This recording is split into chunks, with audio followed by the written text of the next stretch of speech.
Genuine জীবনের হুমকি আছে।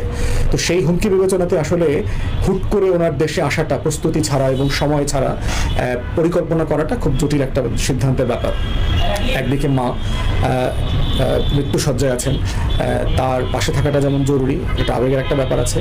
আর যারা মায়া কান্না করছেন অথবা এগুলো নিয়ে সমালোচনা করছে তাদের মাথায় রাখতে হবে আমাদের যে কারো থেকে তারেক রহমান তার মাকে বেশি ভালোবাসে, সম্পর্কটা তাদেরই বেশি গভীর, বায়োলজিক্যাল। আমাদের সম্পর্কটা পিওরলি পলিটিক্যাল। তো সেই জায়গাতে এই রিয়েলিটিটা শুধু তারেক রহমানই জানবেন যে তার আসলে জীবন নাশের হুমকি আসলে কতটুকু আছে, এবং দিল্লির পন্থী যে গোলামরা আছে, আওয়ামী লীগের লাসপেন্সাররা যারা এখনো বেঁচে আছেন, তারা আসলে কতটুকু চেষ্টা করতেছেন এটা করবার জন্য। এটুকু জেনেছি তারেক রহমান 1/11-এর সময় যে নির্যাতনের শিকার হয়ে দেশ ছাড়তে বাধ্য হয়েছেন, সেই সময় পর থেকে উনি যেহেতু লন্ডনে আছেন, ওনাকে অ্যাসাইলাম অথবা পলিটিক্যাল অ্যাসাইলাম অথবা রাজনৈতিক যে রিফিউজি স্ট্যাটাস যেটা দেওয়া হয় আর কি ওই রাষ্ট্রগুলো, পশ্চিমা দেশগুলোতে, সেরকম একটা অ্যাসাইলাম উনি নিয়েছেন, গ্রান্ট করেছে ব্রিটিশ গভর্নমেন্ট।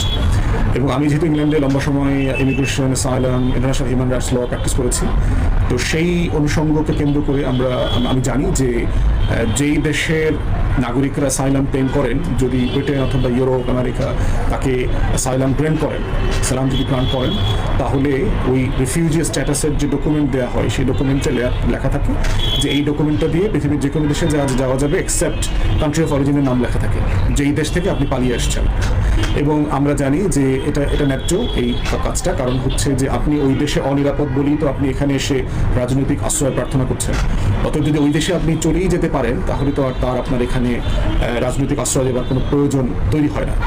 তো সেই জায়গাতে এখন আমরা ধারণা করছি যে তারেক রহমান যেটা অ্যাসাইলাম গ্রান্ট হয়ে এসছে, ওইটা ইনিশিয়ালি 5 ইয়ার্সের একটা স্মার্ট কার্ড দেয়, আপনার বায়োমেট্রিক কার্ড দেয়, এরপরে হচ্ছে যে আপনার একটা আইলার আসে আর কি, ইনডেফিনিট লিভ টু রিমেইন আর কি, অথবা পিআর বলে, স্থায়ীভাবে থাকবার অনুমতি।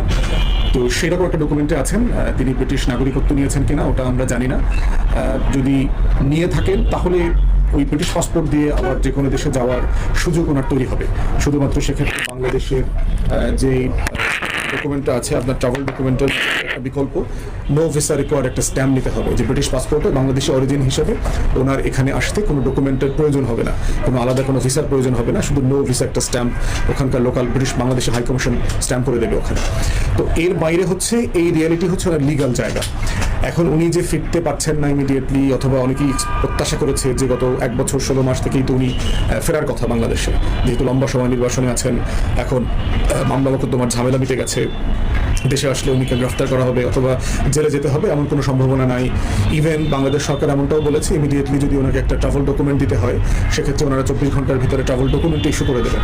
তো সেক্ষেত্রে উনি তো বাংলাদেশি পাসপোর্ট যেহেতু ওনার হাতে হয়তো এখন নাই, তো ওনার ফিরে আসার ওই টেকনিক্যাল জায়গাটা আছে। এখন লিগালি উনি এরকম একটা জায়গাতে আছেন কিনা যেটা ওনাকে সিদ্ধান্ত নিতে সময় নিতে হচ্ছে দেশে ফেরার ব্যাপারে, সেটা উনি ভালো জানবেন আর কি, বাট এটা একটা বিষয়। দ্বিতীয় একটা মোটা দাগের বিষয় হচ্ছে নিরাপত্তার বিষয়, যেটা বিএনপির যে নেতৃত্বের কাঠামো, পরিবার কেন্দ্রিক, একক ব্যক্তি কেন্দ্রিক যে নেতৃত্বের কাঠামো, এই কাঠামোর সুবিধা যেমন আছে অসুবিধাও আছে। সুবিধার জায়গাটা কি দেখেন, 1/11-এর সরকার থেকে শুরু করে -2 ফর্মুলার যে ডিপ স্টেট, দিল্লির যে আধিপত্যবাদী শক্তি, বাংলাদেশের যে গোলামগুলো আছে, তারা সবাই মিলে চেষ্টা করছে যে জিয়া পরিবারকে বাংলাদেশের এই ডান রাজনীতি থেকে মাইনাস করবার জন্য। তো সেই জায়গাতে ওনার জেনুইন জীবনের হুমকি আছে। উনি নির্যাতনের শিকার হয়েছেন, ওনার ভাই মালয়েশিয়া থাকা অবস্থায় এক্সাইলে মারা গেছে, মা অ্যাক্টিং চেয়ারপারসন, উনি লম্বা সময় নির্যাতনের শিকার হয়েছেন, ওনার বিরুদ্ধে সম্ভবত 30-35টা মিথ্যা মামলা আছে। জিয়া অরফানেজ ট্রাস্টের মতো একটা ফাউল মামলাতে ওনাকে 7-8 বছরের জেল দেওয়া হয়েছে 2 কোটি টাকা তসরুফ করবার জন্য, অথচ 2 কোটি টাকা উনি কখনো উঠান নাই, ওটা অ্যাকাউন্টে আছে এবং সুদে আসলে বেড়ে ওইটা এখন 7-8 কোটি টাকা হয়েছে, ওটা বাংলাদেশ সরকারের কাছে আছে। এমন একটা মিথ্যা মামলায় ওনাকে জেল খাটতে হয়েছে। ওনার 40-45 বছরের বাড়ি মনুল রোডের যে বাসা ছিল, যেটা ওনাকে দেওয়া হয়েছে রাষ্ট্রের পক্ষ থেকে, সেই বাড়িটা থেকে ওনাকে এক কাপড়ে বের করে দেওয়া হয়েছে এবং ঘরটাকে বুলডোজ করে দেওয়া হয়েছে। ওনার যে স্মৃতি ছিল সেই বাড়ি থেকে সেগুলো বের করে দেওয়া হয়েছে। অতএব এই নিরাপত্তাহীনতার একটা জায়গা ওনাদের সিরিয়াসলি আছে। এবং এই সংকটটা হচ্ছে বিএনপি লিডারশিপের, যে এত কিছুর পরেও কিন্তু 1/11-এর সরকার বিএনপি ভাঙতে চেয়েছে, নেতৃত্ব ভাঙতে চেয়েছে। গত 15-16 বছর ধরে বিএনপিকে 2 ভাগ 3 ভাগ করবার চেষ্টা করা হয়েছে।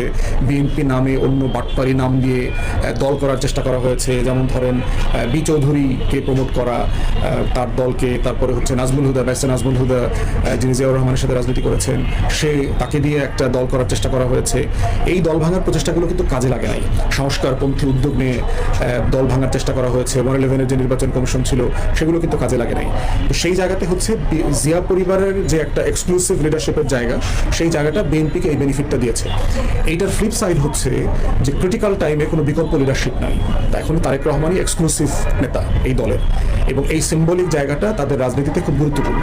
তো সেই জায়গায় সিকিউরিটি কনসার্নটা যদি খুব মারাত্মক হয়, এবং আমরা বিভিন্ন অনুষঙ্গ থেকে দেখতে পাচ্ছি যে তার আসলে জেনুইন সিকিউরিটি কনসার্ন আছে, যে বুলেট প্রুফ গাড়ি কিনবার জন্য অনুমতি নিয়েছেন, তারপরে হচ্ছে আর্মস বৈধ অস্ত্রের লাইসেন্সের জন্য আবেদন করেছেন, এরপরে ওনার ওয়াইফ ডাক্তার জুবাইদা রহমান যখন এসছেন তিনিও সরকারের প্রোটেকশন নিয়েছেন, নিরাপত্তা আবেদন করে নিরাপত্তা স্পেশাল নিরাপত্তা নিয়েছেন, এবং এখন আবার বেগম খালেদা জিয়াকে রিসেন্টলি উনি এমনিতেই সাবেক প্রাইম মিনিস্টার হিসেবে রাষ্ট্রের অনেক প্রোটেকশন রেগুলারলি পাওয়ার কথা, যদিও হাসিনা আমলে সেগুলো থেকে তাকে বঞ্চিত করা হয়েছে।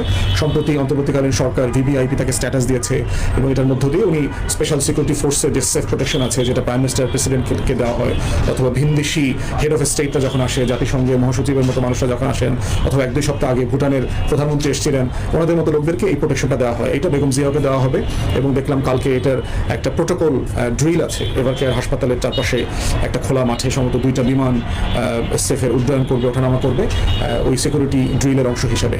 তো সেই জায়গাতে তারেক রহমানের সার্টেনলি লিডারশিপের জায়গাতে এক্সক্লুসিভ হওয়ার কারণে তাদের এই নিরাপত্তা সংকটটা যেমন আছে, এটা দলকেও হুমকির মুখে ফেলার একটা সম্ভাবনা আছে।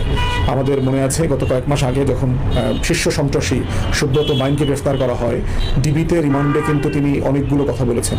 তার ভিতরে উনি সুব্রত বাইন কীভাবে ভারতে প্রশিক্ষণ নিয়েছে, অনেকগুলো পাসপোর্ট ব্যবহার করা, অনেকগুলো ফোন ব্যবহার করা, অনেকগুলোর নামে ভারতের ডকুমেন্ট, বাংলাদেশের ডকুমেন্ট থাকা, এবং ভারতের গোয়েন্দা সংস্থাগুলো তাকে কীভাবে প্রিপেয়ার করেছে তারেক রহমানকে হত্যার চেষ্টা অথবা জাতীয় নেতৃবৃন্দকে হত্যার চেষ্টা করবার যে বিভিন্ন অপারেশন, সেগুলো কিন্তু সে খোলামেলা বলেছে তার জবানবন্দিতে। অতএব সেই বাস্তবতায় তারেক রহমানের জেনুইন জীবনের হুমকি আছে। তো সেই হুমকি বিবেচনাতে আসলে হুট করে ওনার দেশে আসাটা প্রস্তুতি ছাড়া এবং সময় ছাড়া পরিকল্পনা করাটা খুব জটিল একটা সিদ্ধান্তের ব্যাপার। একদিকে মা মৃত্যুসজ্জায় আছেন, তার পাশে থাকাটা যেমন জরুরি, এটা আবেগের একটা ব্যাপার আছে। আর যারা মায়া কান্না করছেন অথবা এগুলো নিয়ে সমালোচনা করছেন তাদের মাথায় রাখতে হবে আমাদের যে কারো থেকে তারেক রহমান তার মাকে বেশি ভালোবাসে, সম্পর্কটা তাদেরই বেশি গভীর, বায়োলজিক্যাল। আমাদের সম্পর্কটা পিওরলি পলিটিক্যাল। তো সেই জায়গাতে এই রিয়েলিটিটা শুধু তারেক রহমানই জানবেন যে তার আসলে জীবন নাশের হুমকি আসলে কতটুকু আছে, এবং দিল্লির পন্থী যে গোলামরা আছে, আওয়ামী লীগের লাসপেন্সাররা যারা এখনো বেঁচে আছেন, তারা আসলে কতটুকু চেষ্টা করতেছেন